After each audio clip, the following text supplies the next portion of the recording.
오늘 이 법회에 동참하신 우리 불자님들, 불보살의 가호가 있기를 심축드립니다. 통도사 화엄살림 법회 아마 70몇 년이 된 걸로 알고 있습니다. 화엄경, 뭐 잘 안 되나?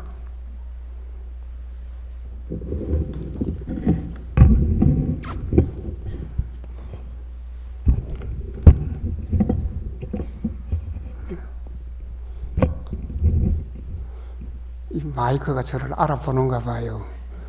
왜냐하면 제가 BTN 회장이거든요. 그러니까 이 음향기기를 벌써 사람을 알아보네요. 화엄경 그 자체가 아마 부처님의 성품, 불성을 꽃피운 경전이다. 그래서 통만법, 모든 법을 통해서 명일심, 한마음을 밝히는 것이다. 정말 좋고 좋은 법문이죠. 이 세상에서 화엄경보다도 더 좋은 법문이 어디 있을까?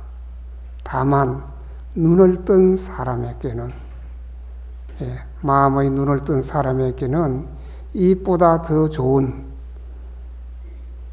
경전이 또 있을까 할 정도로 화엄경은 정말 위대하고 위대한 경전입니다.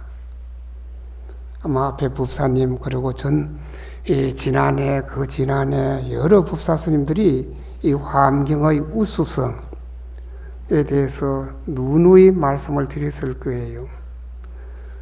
부처님의 최초 설법이니까, 깨닫고 난 뒤에 최초 설법이니까 얼마나 거룩하고 거룩하신 법문입니까?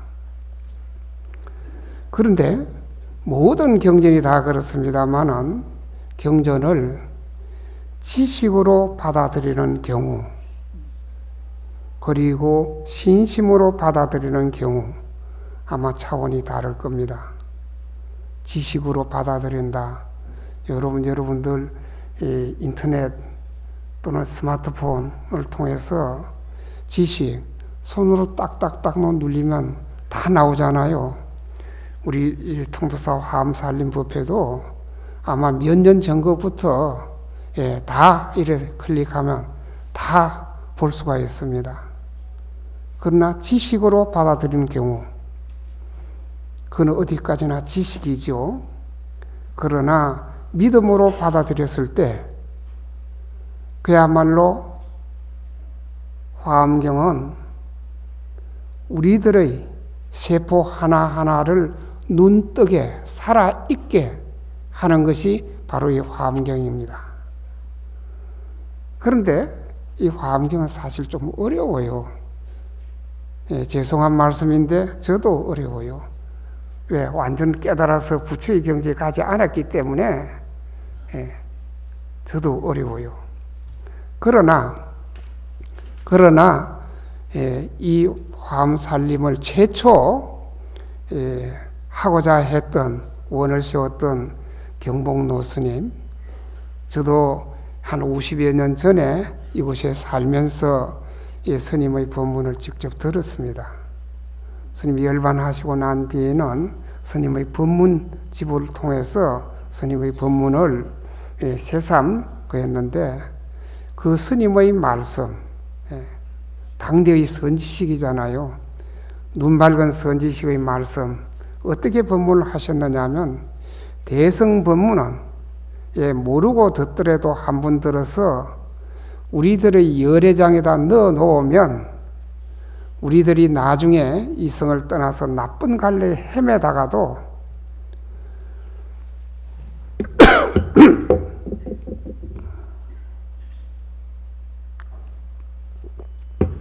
이 진리의 법문이 우리들을 밝은 길로 인도한다. 그렇게까지 말씀하셨습니다.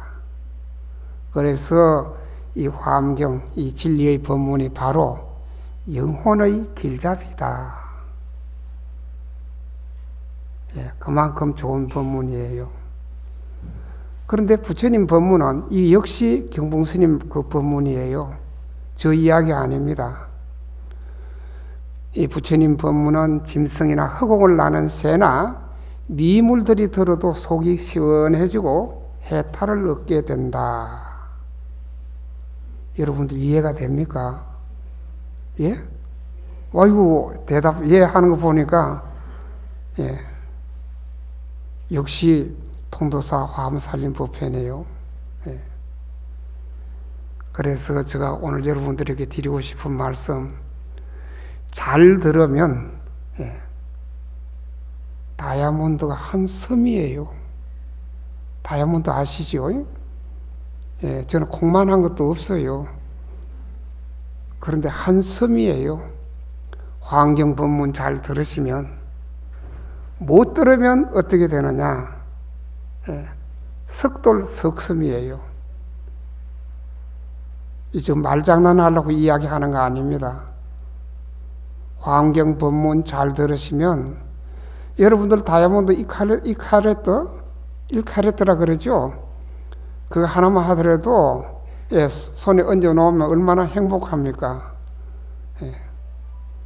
그런데 한 섬이에요, 한 섬. 예. 한 섬, 다이아몬드 한 섬. 예. 본문을 잘 들었을 때, 그러나 잘 못 들었을 때는 석돌이 석섬이에요. 어떻게 해서 하늘을 나는 새나 미물들이 다 들어도 속이 시원하냐? 경봉신 말씀을 빌리면 부처님은 담진지 삼독과 84,000 진로가 다 벗어진 거기서 나온 말씀이기 때문에 짐승이나 새가 듣고도 무슨 소리인지는 몰라도 듣기만 해도 속이 시원해진다. 정말 이 법문이야말로, 경봉스님의 이 말씀이야말로 명법문이에요. 저는 한 15년간 불교 TV를 하면서 일주일마다 스님 한 분씩을 모셔서 법문을 듣습니다. 무려 470분을 모셨더랬어요. 참 법문을 많이 듣고 많이 들었는데, 그 많은 법문, 그래서 정말 좋은 법문은 신심이 납니다. 들으면 환희심이 나요. 오늘 아침에 우리 부산에서 온 손처사가 하는 말이, 어제 이 자리에서 법문하신 자광스님 법문을 녹음해서 새벽에 들어보니까 너무 환희심이 나서 자광스님에게 다시 전화를 한번 드렸노라고 그 이야기를 합니다. 이 좋은 법문은 우리들의 업을 녹여주는 거예요. 법문 듣는 그 자체가 바로 어떻게 되느냐? 정진이에요. 그런데 법문도 선건이 없고 지은 공덕이 없으면, 복이 없으면 법문을 듣지를 못해요. 어느 스님 말씀은 법사 스님이 법상에서 법문을 하시다가 빨리 내려올까봐 마음이 조마조마하대요. 왜? 좋고 좋은 눈 밝은 선지식의 법문을 스님이 건강 때문에 또 다른 무엇 때문에 조금만 하고 내려올까봐 마음이 쪼그라든다고 그래요. 그렇게 긴장하면서 법문을 들었다고 합니다. 근데 그 스님 말씀은 법문을 들으려고 그러면 어디까지 극단적으로 말씀을 하셨느냐면, 뼈를 팔아서라도 법문을 들어라. 좀 지나쳤지요? 예.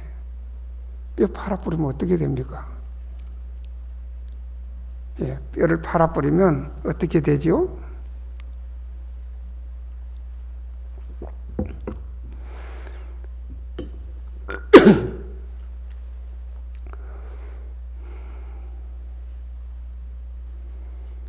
그래서 오늘 제가 할 이 법문의 품이 세계 성취품입니다. 이 세계 성취품은 법계가 펼쳐져 있음에 대해서 설명한 것인데, 이 법계, 어떤 법계냐? 부처님의 세계예요. 그리고 보살의 세계고 중생의 세계, 이걸 갖다가 흔히 삼종세간 그렇게 말씀하죠. 그런데 부처님의 세계는 부처님의 원력으로 이루어진 세계입니다. 부처님의 다급생로로 살아오면서 쌓았던 그 원력으로 이루어진 세계가, 그 깨달음의 세계가 부처님의 세계죠. 그 다음에 보살 세계 역시 보살의 원력으로 이루어진 세계입니다. 그런데 중생 세계는 어떤 세계냐? 우리 다리에 사는 중생 세계는, 우리와 동시에 일체 중생이 사는 세계는 모두 업으로 이루어졌어요. 깨달음이 아니고 원력이 아니고 업으로 이루어졌습니다.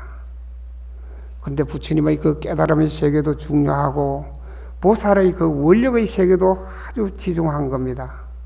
그러나 저는 이런 생각을 합니다. 이 사바세상, 중생의 업으로 이루어진 이 세상이 더 중요하다 하는 생각을 가지고 있습니다. 왜 그러냐면 아무리 건강한 사람도 밥 3끼 안 먹으면 허리가 꼬부라져요. 이게 바로 환경도리예요. 저는 그렇게 생각합니다. 아무리 건장한 사람도 밥 3끼 안 먹으면 허리가 꼬부라져요. 이 도리가 환경의 도리다. 그래서 제가 여기 내려오면서 어떤 느낌을 하나 가졌느냐면, 꽃밭이 따로 있나? 풀밭이 따로 있나? 마음 닫혔으면 꽃밭이 풀밭이요.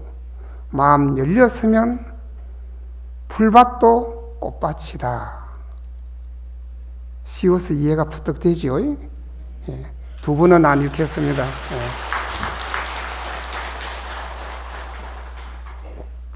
그래서 오늘 제가 할 법문 세계성취품 가운데 부처님의 세계, 보살의 세계보다도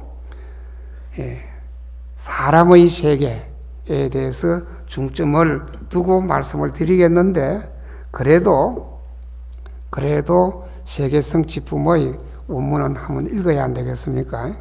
여러분들만 듣는 것이 아니고 여기 모셔져 있는 우리 영가분들도 이 법문을 다 듣기 때문에 저는 영가분들이 법문을 듣는 데 대해서 100% 확신을 가지고 있는 사람이에요. 이 법당에 모셔져 있는 영가분들 정말 복이 많고 많은 분들이에요.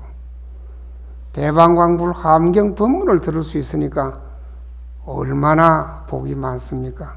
아마 영가분들 과거 한 세상 살면서 지어난 선근이 있고 공덕이 있기 때문에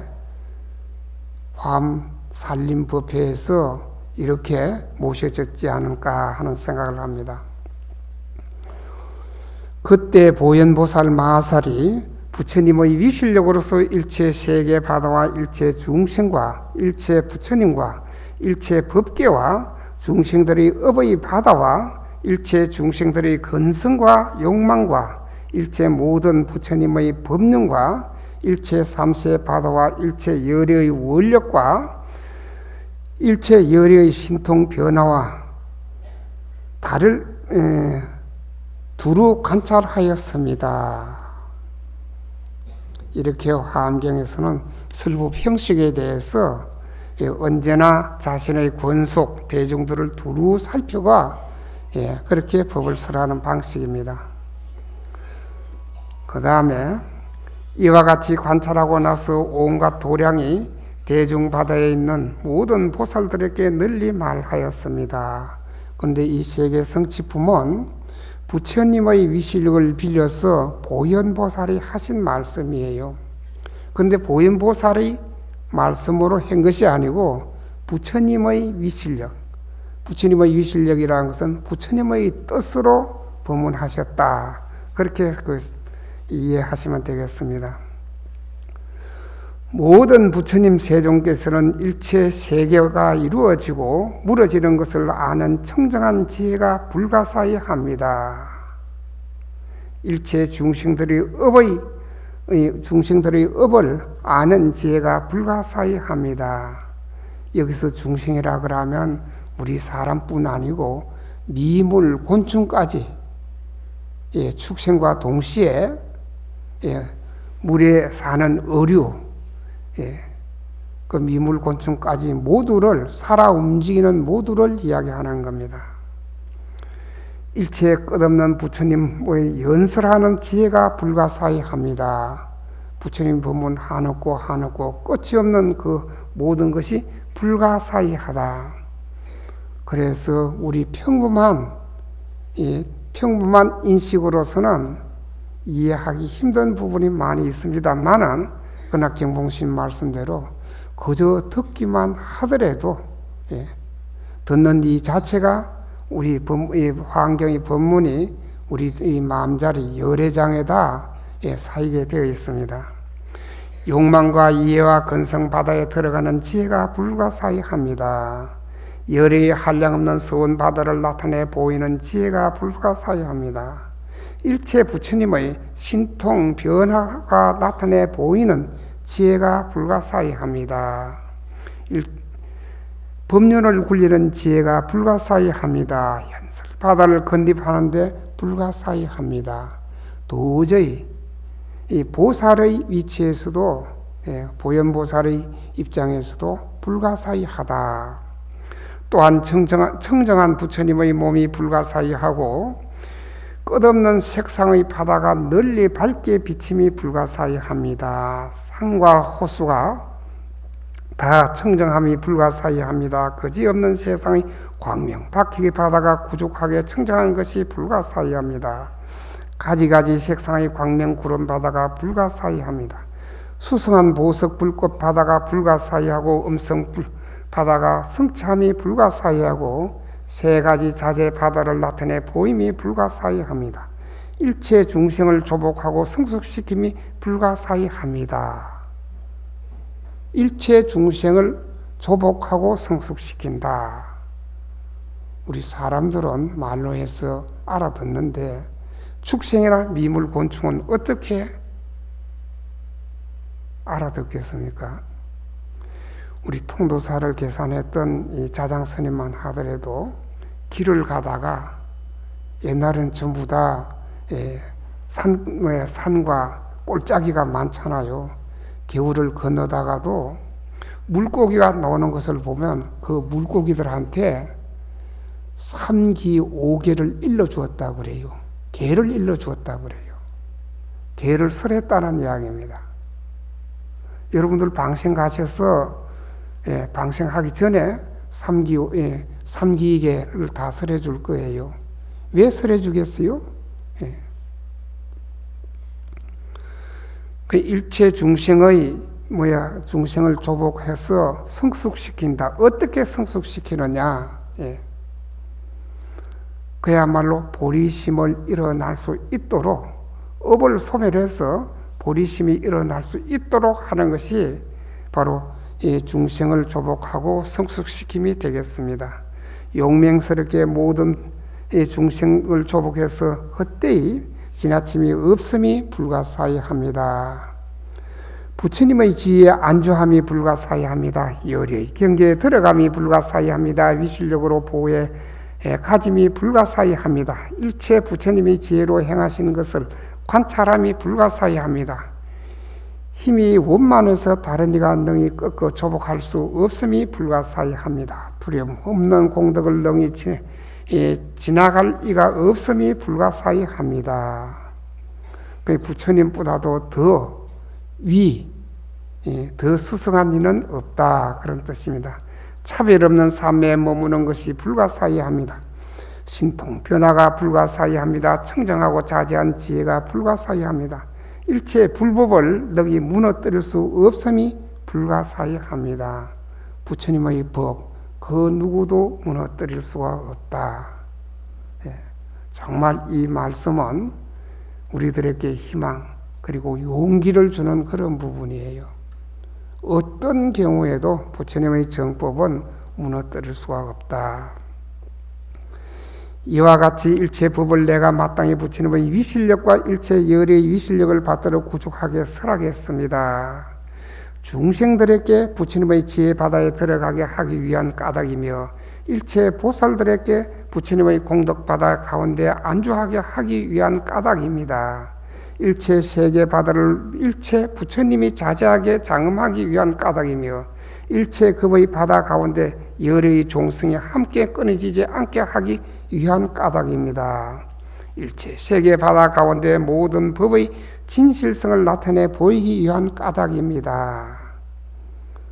우리 중생들이 부처님의 지혜 바다에 들어가기 위해서 그래서 설법을 하는 겁니다.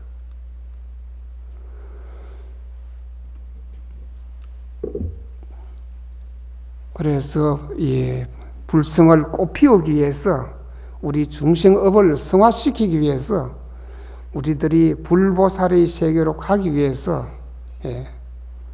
그래서 무엇을 해야 하느냐? 우리가 한 세상 살면서 저는 생각이 업은 짓지 않아야 한다. 정말 무서운 이야기입니다. 업은 짓지 않아야 한다. 여러분들 이 결례 이야기가 될지 몰라도 극락세계 좋고 좋은 세계 지금 가시라 그러면 단장 가실 수 있는 사람 아무도 없을걸요. 없지요? 있는 사람 손 들어봐요. 오, 한 사람 있네. 저도 가기 싫어요. 극락하기 싫어요. 사바 세상이 좋아요. 이 세상이 좋아요. 개똥밭에 굴러도 이 세상이 좋아요. 그런데 좋고 좋은 이 세상, 정말이지 좋고 좋은 이 세상, 여러분들은 얼마나 이 세상 살아가면서 좋아하면서 사시는지, 그 부처님의 세계보다도 보살의 세계보다도 더 중요한 것이 이 세상이에요. 그 깨달음의 세계는 이왕 펼쳐져 있는 거고, 보살의 세계 역시 보살의 원력으로 펼쳐져 있고, 우리들이 해야 할 것은 우리들이 지금 머무는 세상에서는 지금 현재예요. 부처님의 법은 그 위대한 진리는 어디에 있느냐? 바로 지금 현재에 있는 겁니다. 바로 지금 현재에. 과거 아니에요. 미래. 그 암경에도 그런 말씀을 하셨습니다. 지나간 과거를 연연하지도 말고 닥쳐오지 않은 미래에 대해서 환상도 하지 말고 지금 현재 현실에 충실하라 그랬습니다. 그 현재 속에는 무량한 과거도 내포되어 있고 그리고 동시에 한없는 미래도 내재되어 있습니다. 그렇다 그러면 현재가 얼마나 중요합니까? 그 현재의 한 생각, 이 생각 속에 그야말로 무량함이 그대로 내재되어 있는 겁니다. 흔히 그런 말씀 들어보셨을 거예요. 일념 만년이다. 그래서 이 중요하고 중요한 사바세상,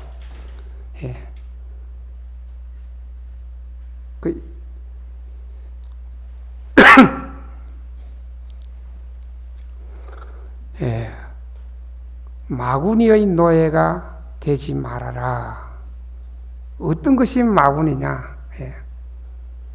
84,000 마구니가 어디에 있느냐?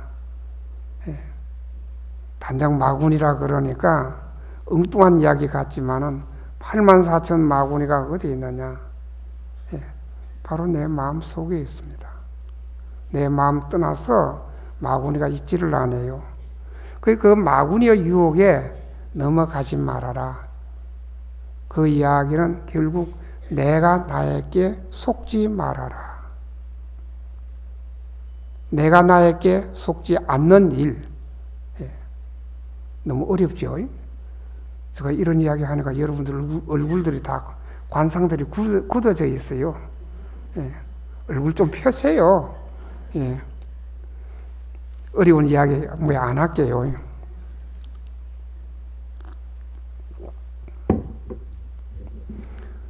됐어, 그냥 놔둬라. 그래서 사람은 업 속에서 사는데, 우리가 이 다른 세상에 있다가 이 사바 세상 올 때도 어떻게 왔느냐? 나의 업력으로 오는 겁니다. 나의 업력으로. 나의 업력으로 어떻게 오느냐? 아버지와 어머니를 내가 선택하는 겁니다. 이해가 됩니까? 대답 안 하신 분은 이해가 안 되구나. 예. 아버지와 어머니를 내가 선택하는데 그 선택하는 것이 바로 뭐냐면 나의 업력이에요. 내 업력으로 이 세상에 왔다가 그 업력 따라 살다가 업이 다 하면 또 떠나는 거예요. 어디로 갈지 모르잖아요. 예. 물론 육도 가운데 어느 쪽으로 가겠죠. 그래서 내 업에 내가 속지 말아라. 나의 업, 그야말로 보고 듣고 느끼고 소리 모든 그 경계에서 내 업 따라 받아들이는 겁니다. 아마 부처님의 경전도 법문도 다 내 업 따라 받아들이는 거예요. 그 이상도 그 이하도 아니에요. 그러나 그 업을 순화시키지 못하면, 성화시키지 못한다 그러면 이 세상은 허송세월하는 겁니다. 이 세상은 정말 이 사바세상 사람이 해야 할 일 가운데 중요한 일이 뭐냐? 업의 순화예요. 업을 순화시키면 내 마음자리는 그대로 밝아지고, 내 마음자리가 밝아지면 행복을 마음껏 누리는데 금생만 누리는 것이 아니고 다음 생도 영원한 다음 생도 행복해지는 겁니다. 업이란 바로 그런 겁니다. 근데 업이란 것이 얼마나 무서웠냐? 아인슈타인이라는 사람, 아마 대단한 그 학자지요, 과학자지요.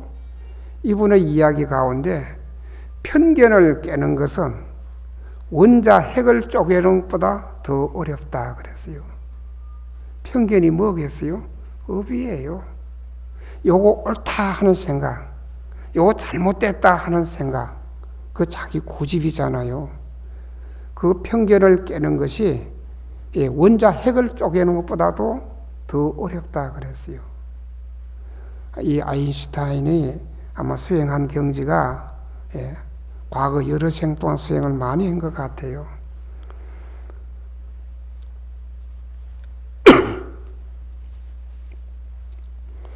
그래서 한 세상 살면서 우리가 해야 할 일 가운데 중요한 일이 무엇인가?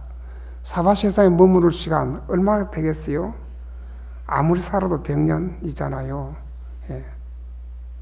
100년 동안 살면서 업을 더 보태겠습니까? 더 녹여야 되겠습니까? 어이구, 그러면 됐어요. 법문 끝. 더 안 해도 됩니다.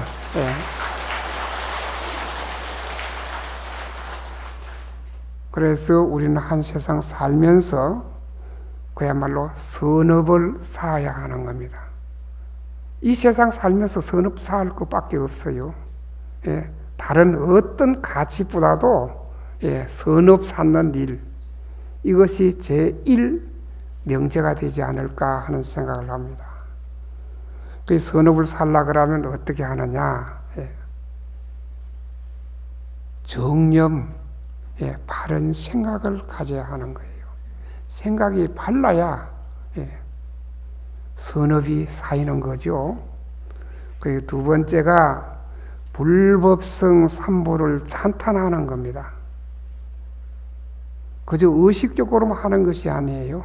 마음속 깊은 곳에서 불법성 삼보를 찬탄해야 하는데, 그야말로 착한 마음으로 불법성 삼보를 찬탄하면 그 자체가 바로 공덕이 되는 겁니다. 그리고 복이 되는 거예요. 그리고 세 번째가 효도예요. 세 번째가 아이 그거 다 우리 아는데 스님은 왜 고리타분한 그런 소리 하느냐. 보아하니까 관상들이 그래요. 제가 관상은 조금 볼 줄 알거든요. 근데 이거 잘 못해요. 그래서 직감적으로만 알지. 요즘 우리나라 사회에서 제일 힘든 부분 중에 하나가 무엇인가? 가족이 해체되고 있는 이런 상황입니다. 외국의 저명한 사회학자도 우리나라의 대가족 제도를 참 좋아했습니다. 부러워했어요. 그런데 산업화가 되면서 대가족 제도가 무너지고 핵가족 제도가 그래서 이제는 핵가족 또 이제는 옛말이 되어버리고 1인 가족이에요. 이 무서운 현상이에요. 우리나라 사회가 얼마나 급박하게 변하고 있느냐 하면 역시 외국의 저명한 사회학자가 어떻게 표현했느냐 하면 오늘의 지식이 내일은 쓰레기가 된다고 그랬어요. 그만큼 급변하게 변하고 있습니다. 이런 가운데 효 이야기하면 정말 꼬리타분하다. 왜 그 답답한 이야기를 하느냐. 이렇게 생각들을 이 젊은 층에서는 더 하고 있어요. 아마 연세 드신 분 지금 가족 안에서도 마음 편치 않은 부분이 참 많을 거예요. 그러나 사람이기 때문에 이 효를 해야 하는데 우리들의 피 속에는 우리들의 이 30대 조상들의 DNA가 우리들의 피 한 방울 속에 다 흘러가고 있어요. 그런데도 그걸 부정한다. 그 부정하면 어떻게 되나? 자기도 외로워져요. 문제는 자기도 외로워져요. 그런데 이 효가 무너진 데 있어서는 산업화의 여파지요. 잘 살아보겠다. 정말이 잘 살아보겠다는 생각으로 우리나라 급진적으로 경제성장을 했습니다마는 과연 행복한 사람, 행복지수는 그게 따라가는가 하는 의문을 가질 수밖에 없습니다. 사람이 사람으로서 사람 구실을 제대로 한다 그러면 이 효라는 것은 어려운 겁니다. 그리고 그 다음은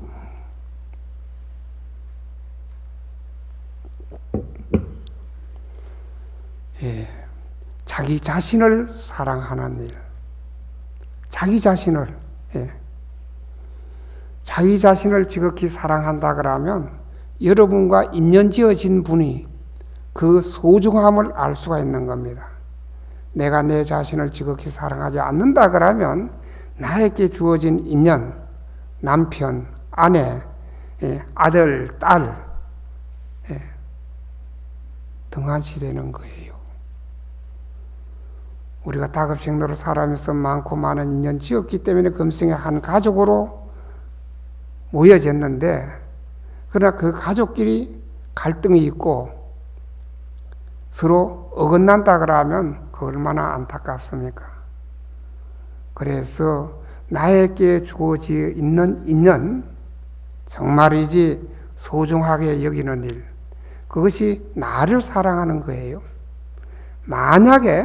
만약에 그렇지 못한 경우가 있다 그러면 가족 간의 갈등 그런 것이 있다 그러면 솔직히 금생에 풀어야 하는 거예요.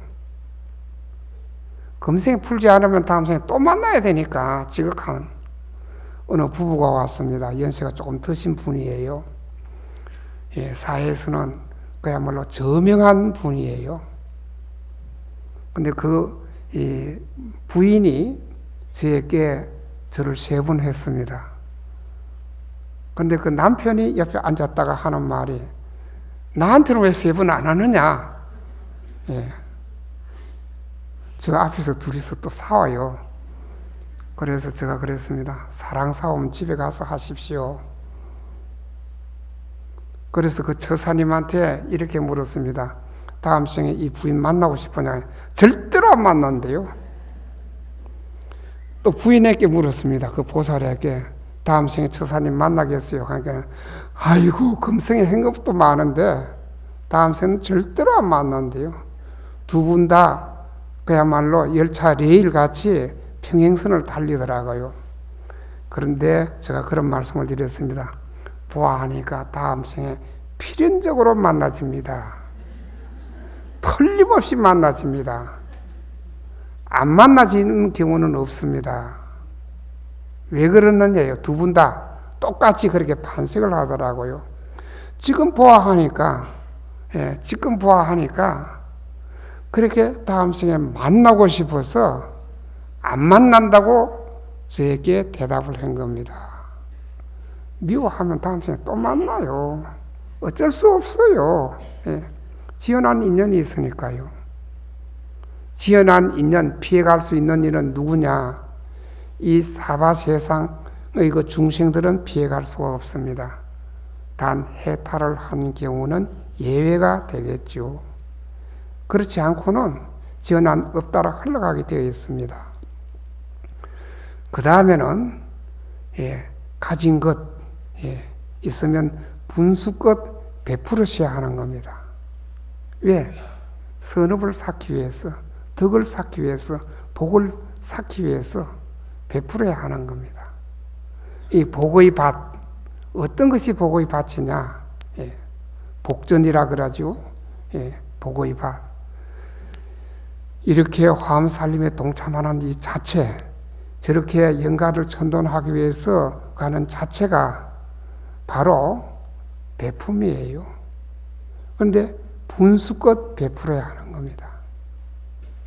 근데 오늘 아침 방장스님을 뵀더니 통도사 천몇백 년 동안 흘러오다가 또 선원을 지어요.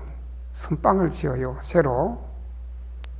이 대작불사, 이 선원 대작불사에 동참하는 일, 이것이야말로 큰 보실 거예요.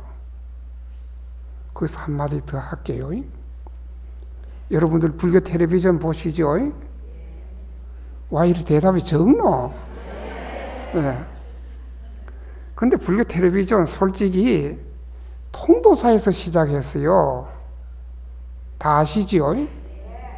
이 건물을 지었던 태영 스님이 초대 사장으로 불교 텔레비전을 일으켰습니다. 정말 그 스님 고생만 하다가 저한테 어떤 이야기까지 했느냐 하면 12월 20 며칠입니다. 통화를 하면서 성우스님, 나 한강에 뛰어내리고 싶소. 워낙 어려우니까, 고통스러우니까 산중에 스님이 방송국을 경영하려고 그러니까 얼마나 힘이 들었겠어요. 그때 건물이 지금 불교 라디오 방송 그 근처였기 때문에 한강변이었어요. 그 사장실이 아마 10몇 층으로 알고 있는데 한강이 뛰어내리고 싶대요. 한세상 동진으로 출가해가지고 수행 잘했던 스님, 그리고 이 통도사에서 이런 대작불사를 했던 스님이 불교 TV 하다가는 그렇게 어려워서 고통스러워서 세상 떠나고 싶다는 이야기까지, 오늘 이야기하면 안 되는데 참 하다 보니까 이 말 실수를 했는데 이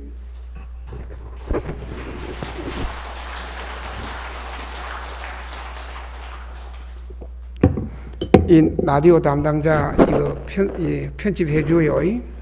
이거 빼고 싶은데. 그래서 그 다음에 인연이 되었습니다. 제가 불교 TV에 15년째 지금 무슨 노릇하고 있어요. 불교 TV의 이 역할은 그야말로 보시 가운데 제일 큰 법보시일 거예요. 이 순간에도 병원에서 또 집에서 밖에 거동 못 하시는 분들, 그리고 세계 각처에서 부처님의 법문, 우리 오랫동안 이 통도사 화엄살림 했던 그 법문 다 저장되어 있습니다. 언제든지 꺼내 볼 수 있습니다. 이렇게 좋은 세상이에요. 이렇게 좋은 미디어가 바로 불교 TV예요. 불교 TV 때문에 운명을 바꾼 분들이 한두 분이 아니에요. 그렇다 그러면 아마 스가모니가 서울을 찾아왔다. 그럼 제일 먼저 종정스님 뵈러 가겠어요? 총무원장스님 뵈러 가겠어요? 아니에요. 저를 만나러 올 거예요. 네.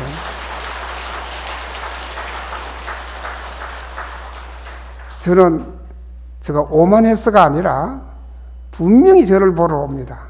왜?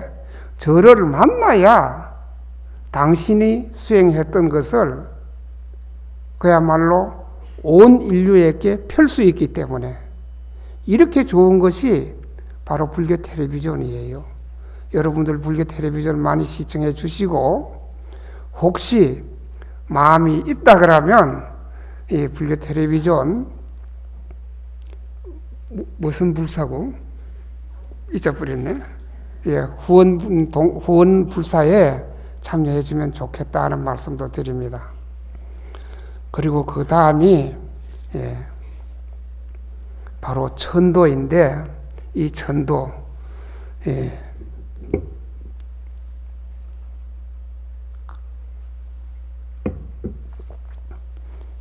작년에 제가 이 자리에서도 그런 말씀을 잠깐 드렸는데 이 천도 어떤 문제냐?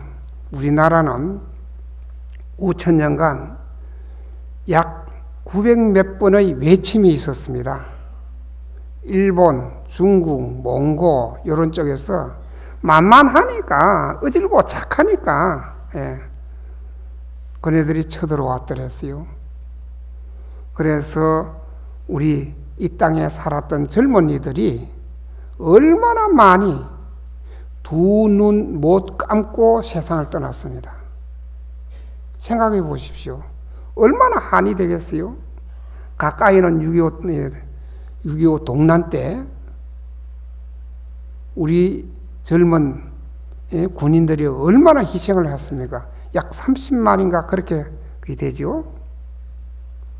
그렇다 그러면 그 눈 못 감고 떠난 영가들을 어떻게 해야 되겠어요? 그네들은 어쩔 수 없이 또 이 땅에 태어납니다. 자기들이 지어난 인연 따라 부모를 만나게 되는 거예요. 그렇다면 우리들이 해야 할 일은 그 영가 꼭 천도를 해줘야 하는 겁니다. 영가를 천도하는 일, 한 세상 살면서 부모를 복양하는 그 효도도 중요합니다만은 그것보다 더 중요한 것이 영가천도예요. 왜 영가천도냐? 영가천도가 잘 되면 영원히 행복해지기 때문에 업을 벗어나서 행복해지기 때문에 꼭 영가는 천도하셔야 되는데 혹시 여러분들 자녀분들이 결혼을 할 때 또 입시 안 그러면 사회에서도 큰 일을 하려고 했을 때 조상들 한 3대 정도는 영가를 천도해 주는 것이 좋을 겁니다. 그러고는 마지막으로 중요한 것이 우리들의 마음자리 밝히는 일이에요. 마음자리 밝히는 일. 아마 이 부분은 많은 스님네들이 이 법문을 통해서 많이 들었을 겁니다만은 그러나 마음자리를 밝히는 일. 그 어두운 마음을 밝히고 나면 정말 한 세상 살맛이 날 거예요. 어두운 마음으로 산다 그러면 고통만 따르고 밝은 마음으로 산다 그러면 그 자체가 행복인 겁니다.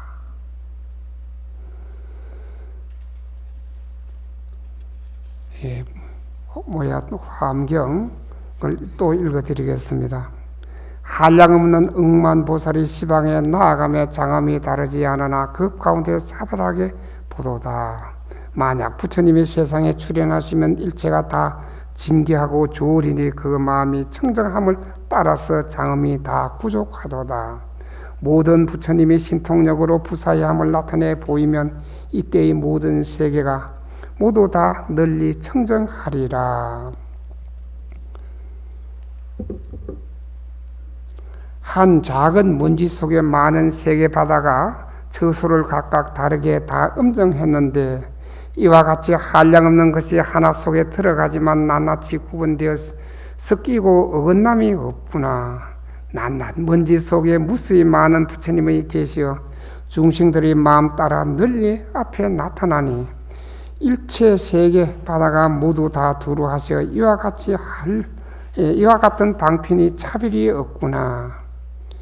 내 마음자리가 밝고 밝으면 바로 그 자리에서 부처님이 되는 거예요. 낱낱 먼지 속에 삼세의 부처님이 그 즐거함을 따라 다 보게 하시니 체성은 옴도 없고 감도 없으되 원력을 선 까닭으로 세간에 두루하구나.